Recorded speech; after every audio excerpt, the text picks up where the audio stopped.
Hello, amigos and possible amigos. My name is Taff316 and welcome back to another episode of Reading Your Comments. Is this 220 or is this 221? It's 221, right? Yeah, 221. There was not a Reading Your Comments last week, so this episode will include comments from the last 2 weeks. It is Sunday, or maybe Saturday if you're watching this daily on Patreon. For those who don't know, the Patrons have the option to watch these, as well as the reaction videos up to a day early, sometimes more. With all that being said though, let's go ahead and read some more comments. I think the Angus Deaton thing was much more that he was in a position where he was involved in ridiculing people who had public falls from grace, so he had to be squeaky clean. Once his own mistakes were public, his position was unattainable. Yeah, I mean, I understand that. I think it's just weird how, not anymore I don't think, but it seemed like for a while he was essentially blackballed from the BBC. And again, considering the other kinds of people the BBC have employed, I don't know.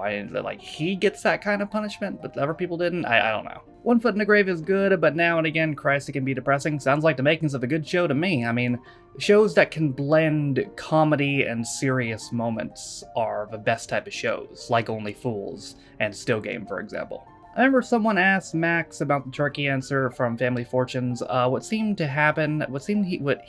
think happened, was that a contestant must have heard the stuffing question while the other guy was answering.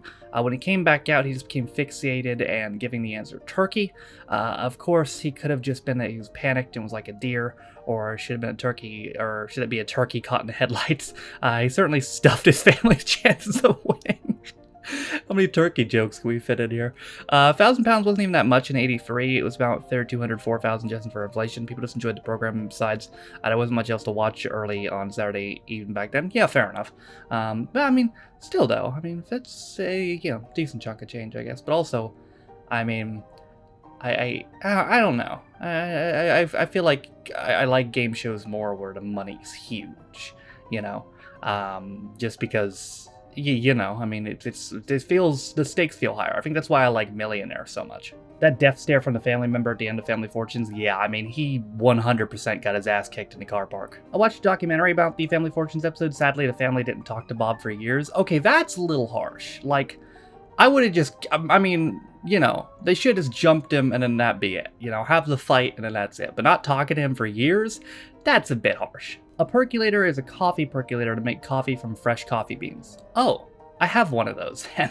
Another classic Alan Partridge episode. If possible, I'd ask you to reconsider and stick to monthly episodes of this, or maybe weekly if you want to get through it more quickly, but I just find it hard to consume all in one and miss the community interaction you get with single episode uploads. Either way, I'll still be watching.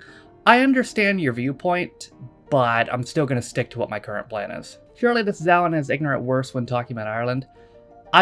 Yeah, he said a lot of horrible shit between two shows, but yeah, ignorance-wise, that might take the cake. This episode of Walk on the Wild Side is from Series 2 on CBC and Series 1's on BBC One. Oh, so that was Series 2? Okay, well, that makes it even less of a fucking excuse, because, I thought maybe there was just so many repeat clips because it was the pilot episode, but if that is Series 2, it's even less of an excuse. I understand they maybe wanted to dumb it down more, sending it to CBBC, but I'm just saying, like I said in the episode, there's a lot of children's programs I've seen that there's a lot of effort put into them.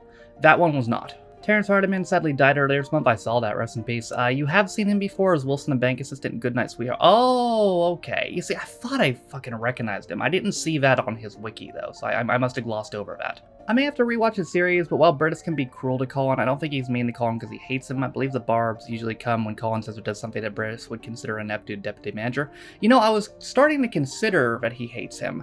However, when we got to that scene in the last episode where he literally sucked poison out of Colin's ass so Colin could survive, nobody would ever do that to somebody they hate. Most people wouldn't do that to somebody they love. Here's a bit of behind-the-scenes trivia about this Doctor Who special. If you rewatch the scenes where the children are set to work in the engine room full of red lights, it's actually the set of the Torchwood hub under heavy redecoration. I saw that, not at the time, but people told me after, and I looked and saw it, and yeah, sure enough, it is. I guess if you have just a huge, you have a huge circle room, better just to reuse it rather than find another one. It was great timing for the Blackpool reaction. It's kind of neat that how you're experiencing British TV and culture in non-linear, timey-wimey fashion, but still getting the order of shows in a pretty coherent manner. Yeah, and it's not on purpose, either. Honestly, with how things have connected, I'm just getting incredibly lucky. I guess for the ending of the Greg Davies special, Netflix thought people could switch the English subtitles on. The Men in the Choir probably watches their friends' family or plays to see themselves when they're on camera. I guess, but I mean, still, if you're gonna have they should have at least put a thing on the screen, but didn't require you to turn subtitles on. It should have just been automatic, like something at the bottom of the screen at the very least. According to Greg Davies, when he first met Rick Mail, Rick had his back to him, turned around, gave him a hug, and whispered in his ear, "Comrade." Rick and Greg are just perfection in Man Down. Two of my comedy heroes in the same program is Absolute Dream. It's heartbreaking that Rick died before he could do more series. He expressed in an interview how much he had doing in the first series. It's heartbreaking that 3 months later, Greg Davies' real dad died as well. Yeah, I read about that too. As far as Rick goes, it's both sad but also awesome that at the end of his career, like I said, he was still at the top of his game. Like, he hadn't, nothing about him had lessened. He was still the exact same Rick Mail. Mike Wozniak is so good as an actor and at comedy. You should check out Series 11 of Taskmaster featuring him and Lee Mack. I'm going to go back to Taskmaster soon. I didn't mention it in the monthly plans, but it possibly might be this month. Greg Davies was not only a drama teacher in real life, but also he filmed the show at the same school he worked at and the same drama room. God damn, that's pretty cool. And I gotta say too, we were talking about stuff enhancing other stuff. I'm so glad that I saw all the Greg Davies stand-up specials before watching Man Down, because I didn't even expect it to, but those stand-up specials have really enhanced the show. I don't know if you'll see this, but please don't do any research into Bob on Man Down. There's a lovely payoff down the line. You won't want to get spoiled. Okay, so Bob is real then. All right, well I won't look up anything about it then. Good reaction as always. I love Goodnight Sweetheart. I'm sure you'll enjoy Series 3. Just in case you weren't aware of it, you might have guessed, Guy Burgess was a prominent British diplomat and spy who later fled to the Soviet Union after discovered he'd been working for Russia as a double agent during the war. Yeah, I read up about him. I mean, he died pretty sad. Seems like after he went back to Russia, he basically just drank until he died of liver failure. I don't know if it was out of guilt or out of whatever, but yeah, he didn't die happy.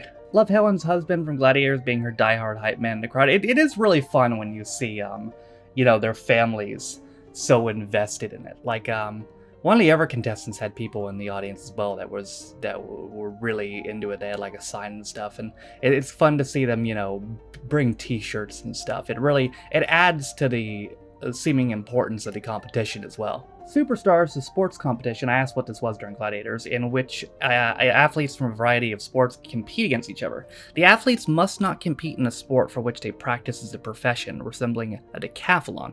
Points are awarded for a position in which the competitor places in each event. That sounds pretty fun. Actually, let's see. Went from 73 to 85, then 02 to 05, and then 12, and also 2008. Okay. Huh. I might want to do one of those. That sounds fun. It's a shame they said that Season 5 of Ghosts will be the last one. If they want to end on a high note, we'll still at their peak. I understand that, and maybe they're right, but I could watch it for years and years to come. I suppose they better end it while they still look the same. You can't have hundreds of year-old ghosts start aging. Well, you'd be surprised what makeup can do, but I gotta say, I am interested to see how it ends, because the only thing harder than making a great show is ending a great show. There's so many shows that have been really good and just had crap endings, so I hope they can find a good way to finish it off. As someone has already commented, there's a US version which I understand has been renewed for the third season of Ghosts. Having seen the 2 US series, I ended up enjoying it more in the UK original. Wow, really? Much slicker production in my opinion. I saw a couple episodes of it, and I enjoyed what I saw, so maybe I'll watch more of it. Line of Duty is easily one of the best reaction series you've done, so different from your usual comedy lighthearted show reactions. Seeing you react to British humor is great and all, but seeing your reactions to gripping action drama like Doctor Who, Torchwood, Life on Mars, Ashes to Ashes, and this, especially full series reactions, that has made your channel so exceptionally great in recent times. I appreciate that, buddy. Thank you. And yeah, I mean, it doesn't do well as far as views go because I can't put any of it on fucking YouTube, unfortunately. But I have enjoyed it, and I do think it is important to present variety, like you mentioned. I don't know if you can choose the thumbnails for One Hub, but there's a spoiler in episode 2 of Series 4 Line of Duty in the thumbnail. I cannot choose One Hub thumbnails, unfortunately. It's just stuck with whatever it gives me. That's happened before. Like, there was an outnumbered Christmas special where Mark Heap was in the special, and I was hoping that when people clicked on it, that would be a surprise for them if they hadn't seen it before. But of course, the One Hub made Mark keep the thumbnail, and yeah, I don't have any control over that, unfortunately. And it is kind of a damn shame that it's an hour-long episode. And of course, the one frame it picks out of an hour-long episode is a decent spoiler. Thank you for Line of Duty. I watched it all day. Taff is obsessed with pretty brunette women, I notice. Well, I mean, yeah, who isn't? We just appreciate the different content that Noah's providing with music, comedies, sci-fi, and whatever the hell Chris Morris was making whilst getting it for the YouTube's copyright system. Well, again, variety is important, and again, I appreciate it. Believe it or not, some of that stuff is not as difficult as you'd think getting it for YouTube copyright. The Chris Morris stuff has very limited, if sometimes none, copyright on it, like at all. He didn't really block any of his stuff, which I appreciate. And with music, most music does have copyright claims on it, but very few songs actually have copyright blocks on it. Like the only ones I know, I have a list on Twitch because I upload my VODs to Twitch on a separate VOD channel, which is in the video description down below if you want to subscribe to it.